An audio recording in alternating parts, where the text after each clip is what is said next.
Joe Biden has kicked off the year with more humiliating proof that his cognitive decline is worse than ever. Sky News All-Stars Joe Siracusa and James Macpherson take a look at Joe Biden's trainwreck start to 2024 and ask whether he'll be able to handle a mammoth election year.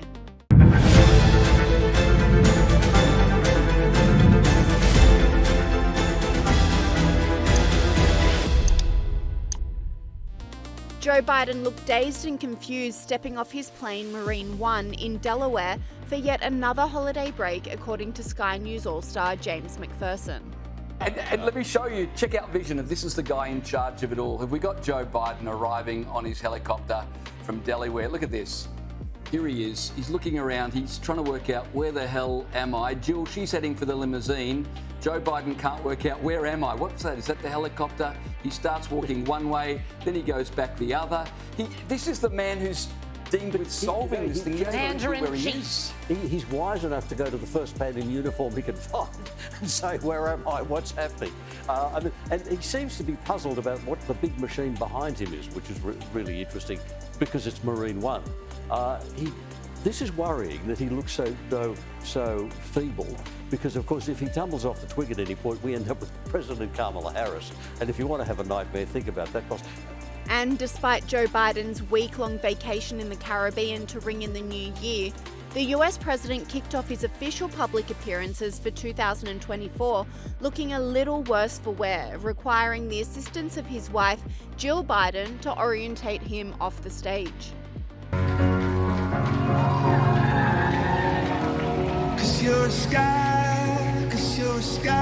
I understand power. Thank you all. I'm gonna give Thank you. tear me apart. I don't care. Jill Biden once again came to the president's rescue during a live cross on New Year's Eve, where she was forced to interject and remind Joe Biden of his favourite food. I'm curious, what sort of holiday foods have you been enjoying over the last few days? Well, I've been eating everything that's put in front of me. I've eaten pasta, which I love. Eating a lot of chicken parmesan. I've been eating all Italian foods, basically. And ice cream. And ice cream, chocolate chip ice cream. The president was mercilessly mocked for his gaffe on social media, with one user saying, seriously, he doesn't have a clue. Biden has to be reminded that his fave food is ice cream during rare interview. In another embarrassing show of his nose-diving popularity, Joe Biden's presidential campaign event was crashed by pro-Palestinian protesters in South Carolina. Protesters have interrupted a campaign event by US President Joe Biden in South Carolina. President Biden was speaking at a church in the city of Charleston in his second major campaign appearance of the year. The protesters cut into his speech with chants of ceasefire now in support of Palestine, but then were drowned out by chants of 4 more years from his supporters as they were let out.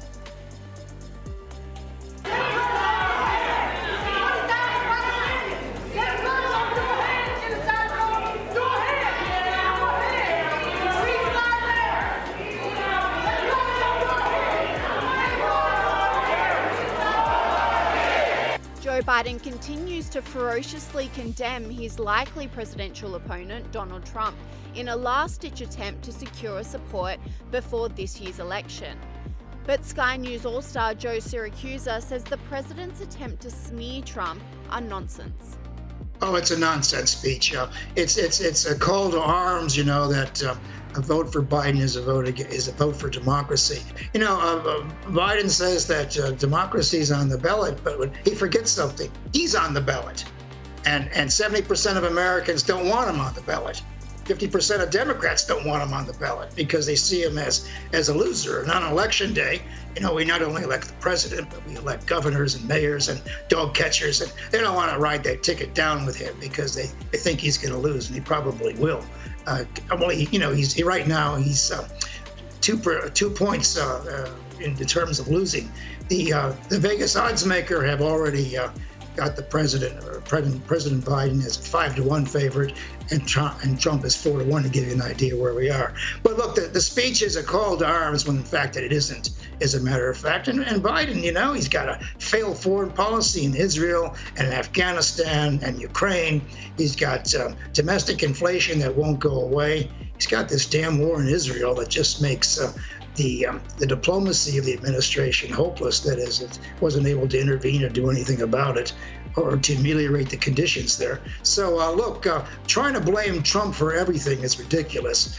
And I'm not worried about American democracy if Trump returns to power. There'll be some adjustments, but you know, Donald Trump represents a great stream of American people who think they got shortchanged on globalization. That is, they lost their jobs. They got shortchanged on a whole lot of things. And you know, Trump didn't have a movement before he ran. The movement found him. Sky News commentator Peter McGraw agrees, saying Joe Biden isn't looking like a strong candidate in the lead up to the election.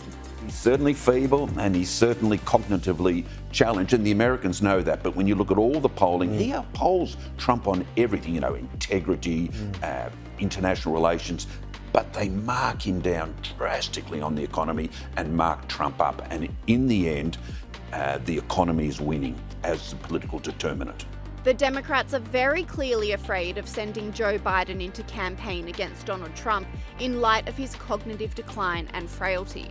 And I mean, I think now what we're seeing is Democrats really genuinely afraid that Trump is going to be the candidate for the Republicans again, and that given that they've got Biden, who is practically unelectable on their side, that Trump's going to be in with a real chance. Indeed, I think they're very afraid that Trump is going to be elected. And it's not only the Democrats who are nervous about sending Joe Biden into battle against Trump.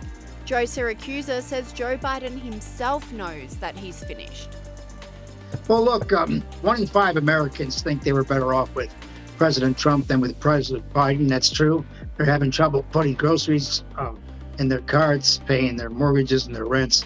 Americans are just having a worse time. And there's Donald Trump with his 60% rating, and there's President Biden who's going down the tube. There are no more Democrats who are going to walk on fire for this guy. He's lost the left wing of the party. He's lost a lot of the black and Latino votes. He's in bed with all the wrong people. That is, he has no control over the war in Gaza, even though he thinks he does, etc. And he's just simply sort of lost the plot, you know. And he knows he's finished. He knows his son is finished too. I mean, he's going to have a very bad ending. And of course, he has no way of getting out of this because majority of the American people, Democrat and Republican, don't want to see him run anyway. Right. So, I mean, Donald Trump is perfectly poised to position to win the next election. And yes, he's going to deal with President Putin and Chairman Kim, and he'll be very strong for Israel and the rest of it. So, you know, we go back to that old formula, Pete. Trump's critics, they take him literally, but not seriously, whereas his supporters take him seriously, but not literally. So.